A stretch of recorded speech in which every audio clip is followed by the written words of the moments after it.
Hi hello friends, இன்னைக்கு நம்ம இந்த வீடியோவில் நம்ம மகிழ் திருமணி டைரக்ஷனில் நம்ம அஜித் குமார் நடிச்சு இப்போதைக்கு ரிலீஸ் வெயிட் பண்ணிக்கிட்டு இருக்கிற விடாமுயற்சி படத்துடைய அப்டேட்டை பற்றி தான் பார்க்க போகிறோம். இந்த வருஷம் தீபாவளி ட்ரீட்டாக அந்த விடாமுயற்சி படத்தை வந்து தேட்டரில் கொண்டு வரலாம் அப்படின்ற மாதிரி படத்தரப்புல இருந்து முடிவு பண்ணியிருக்காங்க. ஆனால் இப்போ வரைக்குமே இந்த படத்துடைய அஃபிஷியல் ரிலீஸ் டேட்டை வந்து அவங்க அனௌன்ஸ்மெண்ட் பண்ணவே இல்லை. இதில் முக்கியமாக நம்ம சிவகார்த்திகேயனுடைய அமரன் மூவியுமே அதே தீபாவளி அன்னைக்கு தான் தேட்டரில் கொண்டு வராங்க. ரெண்டு படத்தையுமே ஒரே டேட்டில் தேட்டரில் கொண்டு வராங்களா இல்லை ரெண்டு பேரில் ஒரு ஆள் தள்ளி போகிறாங்களா அப்படின்றத நம்ம வெயிட் பண்ணி தான் பார்க்கணும். ஏன்னா அமரன் மூவியை தீபாவளிக்கு ரிலீஸ் பண்றதா படத்தரப்புல இருந்து அபிஷியலாவே கன்ஃபார்ம் பண்ணிட்டாங்க. ஆனா அந்த விடாமுயற்சி படத்தை எப்ப தியேட்டர்ல கொண்டு வரும் அப்படின்றத வந்து அவங்க அபிஷியலா கன்ஃபார்ம் பண்ணவே இல்லை. தீபாவளி அப்படி இல்லைன்னா நவம்பர் மாசம் இந்த விடாமுயற்சி படத்தை வந்து தியேட்டர்ல கொண்டு வருவாங்க அப்படின்ற மாதிரியுமே சொல்றாங்க. வெயிட் பண்ணி பார்க்கலாம் இதுக்கான அப்டேட்ஸ் எல்லாம் எப்ப படத்தரப்புல இருந்து வருது அப்படின்னு சொல்லிட்டு.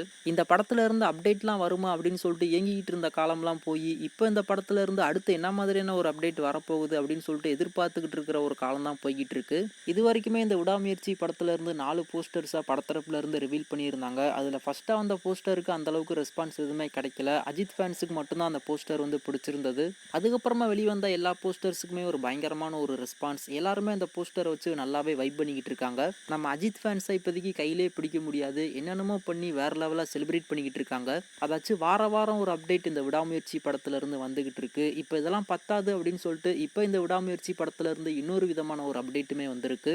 இந்த விடாமுயற்சி படத்துடைய ஹைஜர் பைஜான் ஷெடியூலை வந்து இப்போதைக்கு கம்ப்ளீட் பண்ணி முடிச்சிட்டாங்களாமா. அதையுமே இப்போதைக்கு படத்தரப்புல இருந்து அபிஷியலாவே சொல்லியிருக்காங்க. அங்க ஒர்க் பண்ற க்ரூ மெம்பர்ஸ் எல்லாருமே இன்னையோட அந்த விடாமுயற்சி படத்துடைய ஹைஜர் பைஜான் ஷெடியூலை வந்து நாங்க கம்ப்ளீட் பண்ணி முடிச்சிட்டோம் அப்படின்ற மாதிரி ஒரு வீடியோவா ரிலீஸ் பண்ணி அதை வந்து அபிஷியலாவே கன்ஃபார்ம் பண்ணியிருக்காங்க. இதுல முக்கியமா இதுதான் அந்த படத்துடைய ஃபைனல் ஷெடியூல். ஒட்டுமொத்த படப்பிடிப்பையுமே அவங்க கம்ப்ளீட் பண்ணி முடிச்சிட்டாங்க. இன்னும் பேலன்ஸ் இருக்கிறது இந்த படத்துடைய டப்பிங் ஒர்க், அதுக்கப்புறமா அந்த படத்துடைய போஸ்ட் ப்ரொடக்ஷன் ஒர்க் மட்டும்தான். அதையுமே அவங்க கம்ப்ளீட் பண்ணி முடிச்சிட்டாங்க அப்படின்னா கூடி சீக்கிரம் இந்த விடாமுயற்சி படத்தை வந்து தியேட்டர்ல கொண்டு வந்துருவாங்க. அது மட்டும் இல்லாம நம்ம லைக்காவும் இந்த விடாமுயற்சி படத்து மேல ஒரு மிகப்பெரிய நம்பிக்கை வச்சிருக்காங்க. ஆல்ரெடி இந்தியன் பார்ட் 2 மேல நம்பிக்கை வச்சு அந்த படத்துக்கு ஒரு பயங்கரமான ப்ரொமோஷன் பண்ணி அந்த படத்தை வந்து தியேட்டர்லமே கொண்டு வந்திருந்தாங்க. என்ன நடந்துச்சு அப்படின்றது நம்ம எல்லாருக்குமே தெரியும். இப்போ அடுத்து நம்ம லைக்கா கிட்ட இருந்து இந்த விடாமுயற்சி படத்துடைய நிறைய அப்டேட்ஸ் வந்து நம்ம எதிர்பார்க்கலாம். இனி தொடர்ந்து அப்டேட்ஸா தான் வந்துகிட்டு இருக்கும். அதுல மட்டும் எந்த ஒரு மாற்றமும் இல்ல. மோஸ்ட்லி இந்த விடாமுயற்சி படத்துடைய அபிஷியல் ரிலீஸ் டேட்டை கூடி சீக்கிரம் அனௌன்ஸ்மெண்ட் பண்ணிடுவாங்க அப்படின்ற மாதிரி சொல்றாங்க. ஸோ வெயிட் பண்ணி பார்க்கலாம் இந்த விடாமுயற்சி படத்தை வந்து எப்பதான் தியேட்டர்ல கொண்டு வராங்க அப்படின்னு சொல்லிட்டு. ஸோ நீங்க யாரெல்லாம் அந்த விடாமுயற்சி படத்துடைய அடுத்த அப்டேட்காகவும் இந்த படத்துக்காகவும் ரொம்ப ஈகரா வெயிட் பண்ணிக்கிட்டு இருக்கீங்க அப்படின்றத கீழே மறக்காம கமெண்ட் பண்ணுங்க.